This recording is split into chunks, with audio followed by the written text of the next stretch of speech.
What's going on, guys? What's cracking? Not working on this car today. My wife is out here. Cat, say hi. Say hi. Say hi. Dog. Hi. Cat. Cat. Dog. Dog. Cat. Dog. Cat. That was a TV show. Remember that, guys?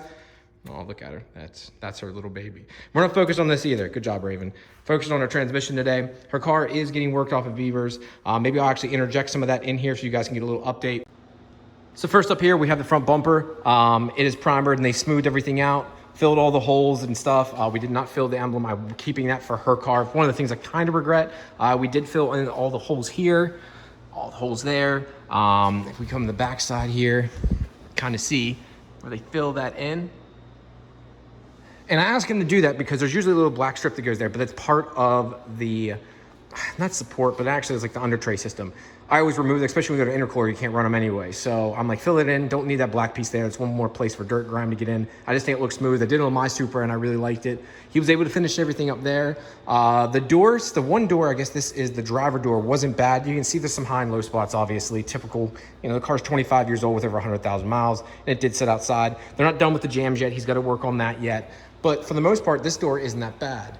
Now, this door here, yeah. He said he's got to do some more digging to see why it's like that, but it's not too terrible, but that spot is not fantastic. The fenders are over there. They said one of the fenders was pretty bad, but he's got those in primer already too. Those obviously aren't in primer yet. He's still working on those, but these are in primer. And then he'll go over them again once they're ready for true paint, but you can see that's all fixed up. I forget which one it was. One of them was in the greatest condition. Now for the car itself, you guys can see it's just sitting here. So it is AC in here too, which is really nice. I got a banner too. Thank you, Travis. Thank you, Karen, for that. I'm gonna hang that up in the shop here as soon as I get home, but obviously the doors are off. They didn't do much in the engine bay. They're working on everything else first. That's just all dirt and grime right now. Doors are off. They're gonna paint all the seals and everything. He did look like, is this just, not just dirt? But you can see here, they're stripping. And a lot of the area, he wants to get down because one of the things was I looked inside before and I'm like, what are these fill holes? Well, this thing must have been wrecked back a while ago. And the old school way is you drilled out the body and that's how you would pull out a dent. He said, you know, that's just not the right way to do it. He said, I'm gonna weld it and fill it all in. But I knew there was something there because I could see where they filled it in before. For the hatch here, I knew there was there's a little bit of hatch rust. He's actually gonna sandblast that to make sure there's nothing there and doesn't blow through. If it does, he's gonna cut this all out and weld it in just because that'd be the right way to do it.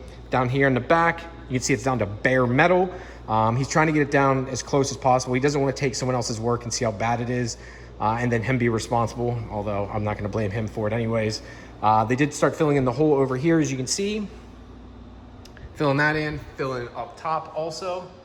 You can see there. That's filled in. They need to start working over on this side yet, and this is the quarter panel that was welded in, so this is probably gonna take a good bit of time. They haven't done a whole lot in this section yet, but most of the hatch is set up and ready to go, which I'm pretty stoked about. Yeah, this is a lot. It's definitely a lot of work for this. I'm definitely appreciative of everything they're doing because I know this isn't easy. I'm happy to see it get worked on. Again, guys, I just wanted to give you a quick update. This isn't anything crazy, but just seeing the car here makes me happy. There is progress getting made. Thank you again, Travis and Karen. Like, you guys are the best. Everyone at the Beaver Auto Body Shop, thank you guys for pitching in, helping out. It means a lot to me.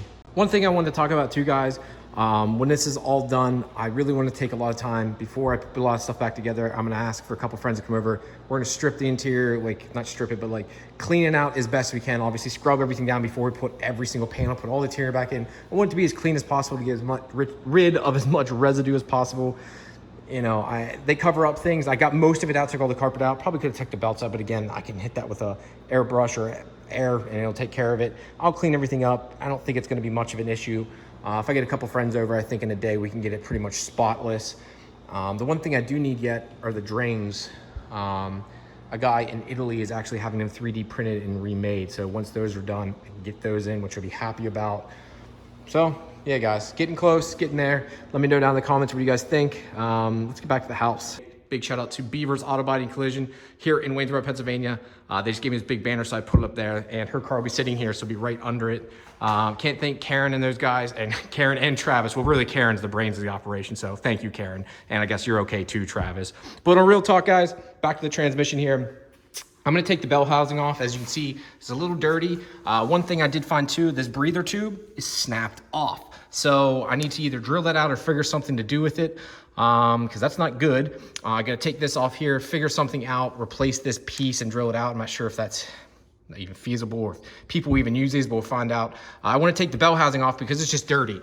And instead of trying to clean it with it on it, take it off, I'll actually power wash it down and get all the oil and grease out of it, just so it doesn't go on the new engines and it doesn't make a fake leak, because you can see it is crying me. All you do is take off these bolts in here. I believe that looks to be a 17. The rest look like they're 14s. Yeah, those are 17s. Do not, I repeat, do not remove these bolts in here that actually hold the transmission together. These are just for the bell housing. They're not a big deal. I do recommend at least putting blue Loctite on them when you are done with this. And if you want, put red, because realistically, the bell housing shouldn't be coming back off. All right, guys, got the bell housing off. I'm outside cleaning it right now.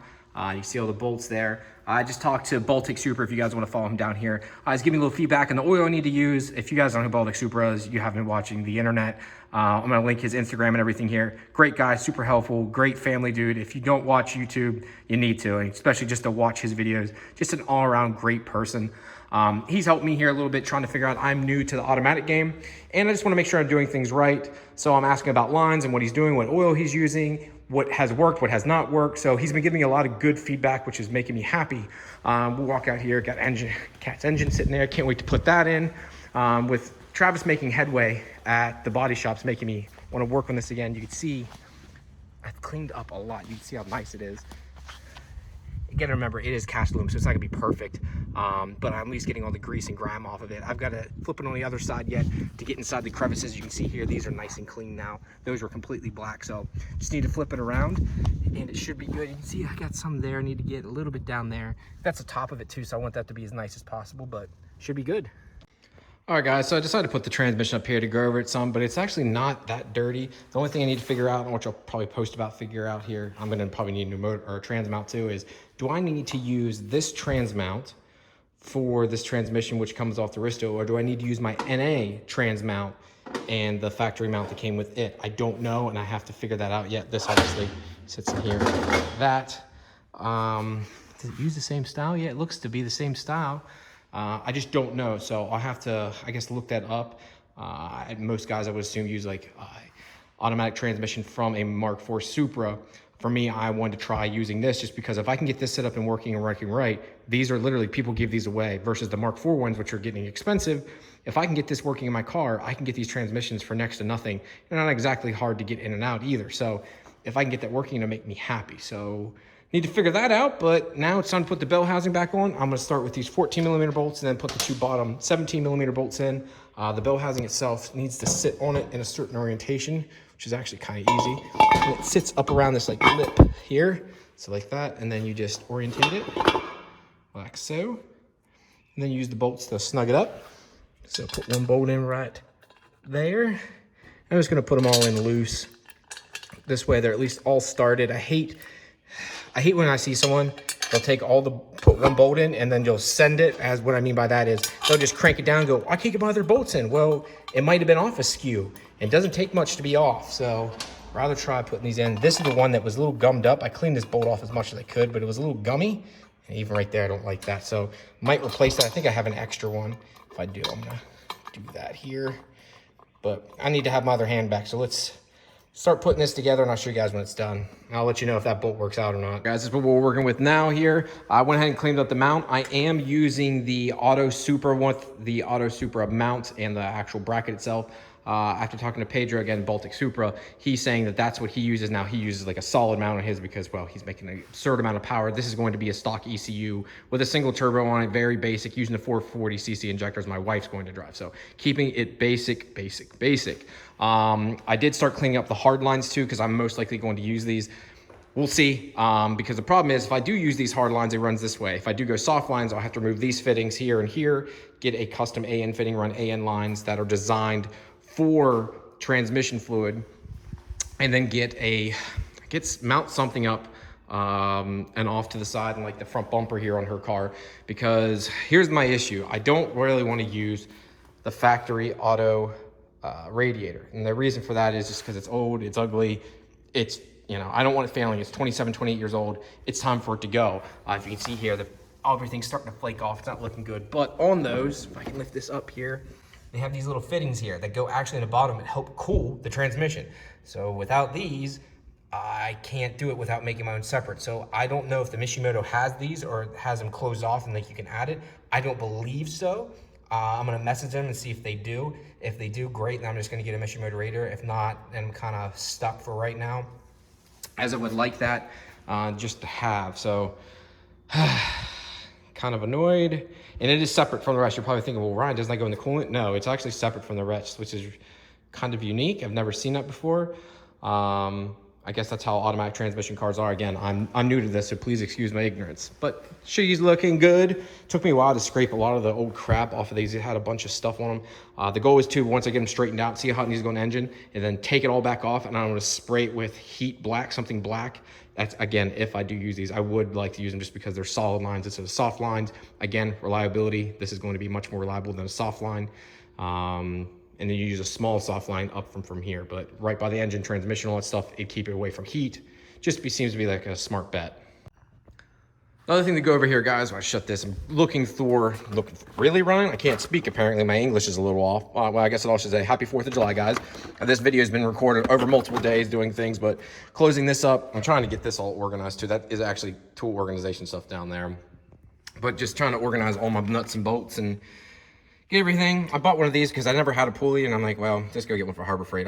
I never really need them, but you never know. Compression tests, you got different. I got my Powerhouse Racing diff tool. This you need if you need to pull out your diff. Realistically, I should just made it myself. But I'm moving her engine around because I want to look at a couple things, because this transmission is 100% electronically controlled. And what I mean by that is this. So everything, all the shift points, everything it's told to do is done automatically, right? It is told by the ECU what to do. Where this actually has to hit mechanical throttle input, where this gets electronic throttle input. So on the VVTi engine here, guys, if I come over here, you can see this contraption mess. It's not very pretty, but technically the throttle on these is drive-by-wire. And you're like, well, Ryan, no, it gets its input from here. No, watch. This is wide open right now. Look, so you can watch me. Now, at max, it'll go into limp mode, which will give you 10%. Not sure if you guys knew that or not, but these are actually electronically controlled, right? So your input is actually coming from this little guy. This then gives signal to the transmission, which is there, to tell what shift points and where it's going and stuff. Unlike the older ones, these actually use a mechanical input. So if you see, there's a cable ran here, comes the whole way down, wraps around, and comes in here to the transmission itself. And that's what's telling you, where the engine's at, where it needs to shift. And it does get electronic input on top of it. You can see it also has this tail speed sensor, but it doesn't have even close to the amount of sensors as that one. The pinout and stuff, I mean, on this side, you only have plug here and there. And this is for tail, I mean, that's pretty much for your speedo. That's all that's really doing.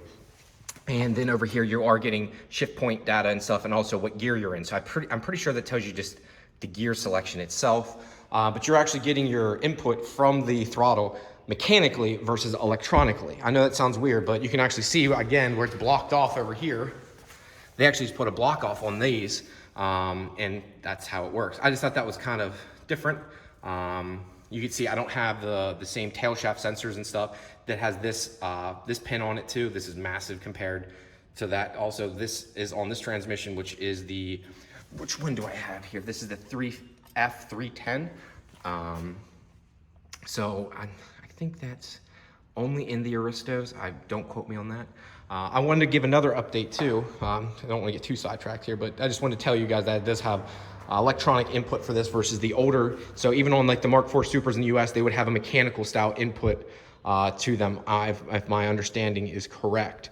So I'm not sure how that works. It's kind of different and unique, and I've been looking for this for about 6 months, and it has been under that this entire time. Fucking awesome. So there's that. Sorry guys, I'm all over the place here. But yeah, I thought that was kind of unique, and never seen that. So I was just digging around, found that. I got some other good news. I went ahead and messaged ATF, Automatic Transmission Factory down in Florida, Pedro, Baltic Supra, and I have been talking. And I'm like, what do I need to do? And he's like, dude, honestly, just contact them. He's like, I can help you somewhat, but he's like, it's obviously best to go to the source. I'm like, okay. He said, contact them, and I did. I'm like, look, I have an Aristo. Can you guys build this? Are they different? Does it matter? And they got back to me right away and said, nope, as long as it's an A340, we can build it the same as what Pedro has. He said, the only thing they asked me, and they haven't gotten back to me yet, and they asked, which bell housing do I have? Now, I have a J3 on this one, but if I need to, this one here uses the J1 bell housing. So if I have to use that one, I'm assuming there's a J2. Hopefully I don't need that. If I do, then I have to buy one. And I just spent all this time cleaning this one up, so that would kind of suck. And you can see that one is, I wouldn't even try cleaning that one. I'd take it apart and I'd probably take it somewhere and have it blasted. So I need to figure out which bell housing you need to use. I believe the J3 is what you want. I think that's the biggest bell housing, has the biggest opening. Don't quote me, but I believe that's what we have to use. If that's the case, then this one's 100% ready to go. I've got the mount on it, and we're almost there. The only thing I screwed up is I just was doing a touch-up paint, and I accidentally used flat black where I actually used gloss on the entire block. But I screwed up, so I had to go run out and buy that here too.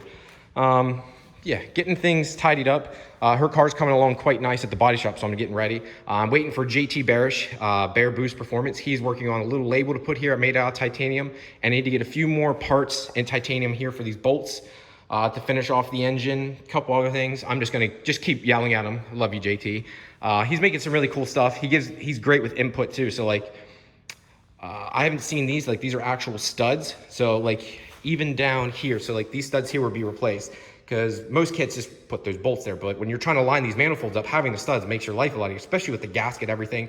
Trying to juggle things around, just having that there makes it easy. So he's making studs for this, which I shouldn't say making. These are the studs you can use. I just put them up in the throttle body for now because I wanted that finished up. Just like he actually replaces these here. I've never seen any other kit. He's the only one that does this, where he actually replaces the studs that go into the head itself. And I didn't realize, I'd even told him, I was like, don't waste your time. And when the kit showed up, it had them. I'm like, well, that's cool. And I'm now glad he did, because the old ones the threads were junk, and these spin on so much easier. They're like a godsend. So very, very, very cool. I do need some titanium here, get rid of these stainless steel there.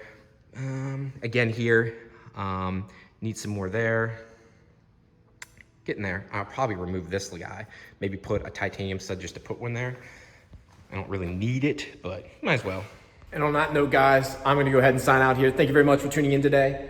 Just to give you a little update, I got some more stuff I need to do over here too. I'm working on a new dipstick for her engine here because the one I had for the Aristo doesn't really work that well, because I also have to have this guy now. I'm not used to this. You have your own dipstick for the transmission itself. Definitely not used to that. So that's something new for me, and I need to use one of these mounting holes here. So this is gonna be for the oil, or for the trans dipstick. And I'm gonna use this one here, make a little bracket, and use that for the dipstick for the oil.